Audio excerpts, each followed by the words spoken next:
What up, everybody? It's Casper. I was able to get a rewatch in. Haven't seen this movie in a very long time. And the rewatch I got to is Daddy Daycare. So let's get straight to it.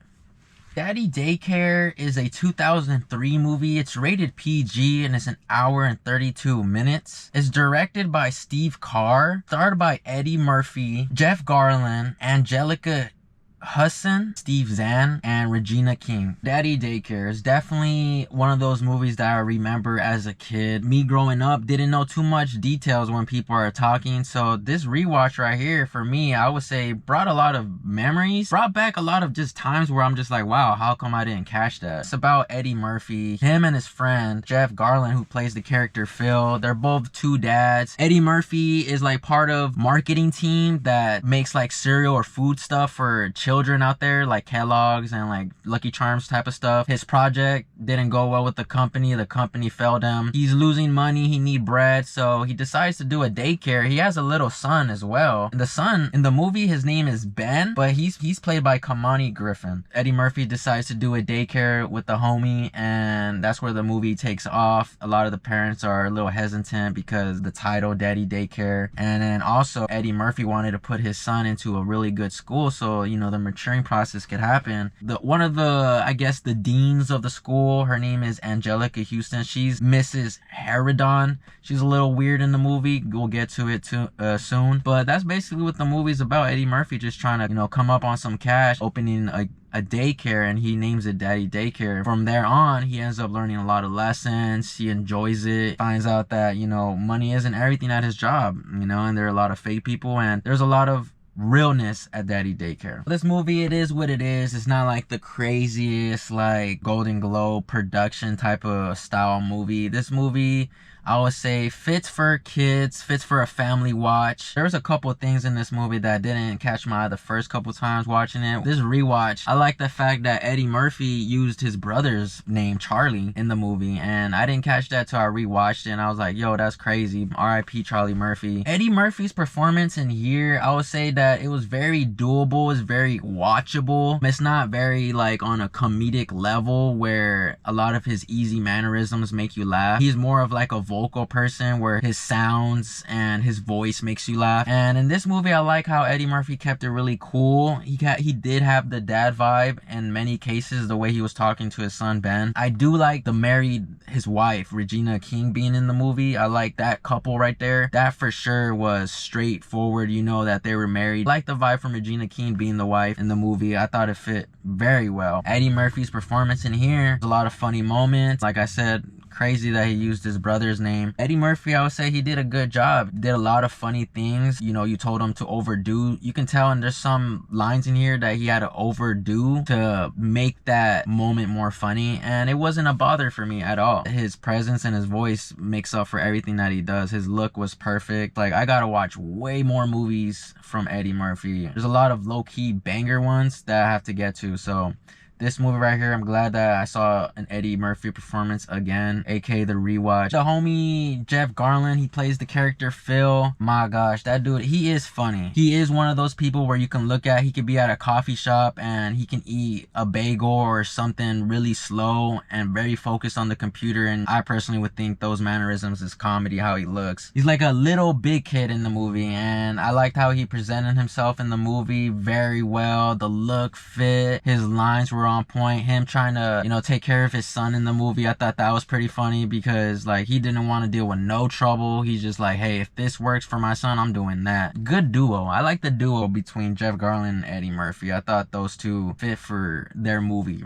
I really liked it. Zahn, he plays the character Marvin. His placement in the movie was perfect. He was part of working with Eddie Murphy at the company. He came over to the crib to give the final checks, and he just randomly gets involved. Marvin's character is so hilarious as well. He seemed like another little big kid. His mannerisms and the way he looks, the glasses made him look more comedy. Just the writing in here too for him. I think the writing for him was placed very well, and he presented it really well. I thought he was a key part of the movie to make it funny. It was basically Eddie Murphy and the homie Phil basically for the whole movie, and then Marvin comes out of nowhere. There are other characters here and there, or other actors, but when Marvin came in, you know, you're like, oh, like you want to see him more on the screen because he's a pretty funny dude. Whenever he's doing random stuff, he's acting like a chicken in the movie. When he ends up talking to one of the kids about some Star Trek stuff, even I was like, dang, that's some straight nerdy stuff, but that's hilarious. But Regina King, the wife of Eddie Murphy in the movie, I really like her presence, her face looking at Eddie Murphy whenever they're talking. It's not like the craziest, like, whoa, she got to you, but you know, the way she presented herself, you know, as the wife in here, she did a good job. And I like the lines for her too. You know, one thing about the movie, the lines do matter. And obviously the actor has to perform those lines. So Regina King did a good job for what she had. Mrs. Harridan, the dean or principal of the private school, she looks like a female that will literally piss you off every time you show up at school. She gave me the vibe of, you want to have a good day at school, but you got to go through the office to get to your class or into the school, and you pass by her and you're just like, oh, don't let that be the bad vibe. Don't get me wrong, the bad vibe fit for her movie and the part. You know, whenever she showed up, it's like, oh no, like she's gonna ruin it. This gave me Karen vibes to the max. Douche female. She kind of acted like she knew it all. She did okay. It wasn't like the craziest standout. Craziest standout for me would probably be the kids. All the kids in the movie, I would say, did a very good job. Whoever was in charge of making the kids just be kids, all on point. It seemed like the set was already the daycare camp, and all you had to do was just film the kids doing them. Kids were all hilarious. The kids were smart. The kids' look was perfect. It was adorable. If you're watching this with a friend, like a female friend, or with the family, you probably will hear the ahs because,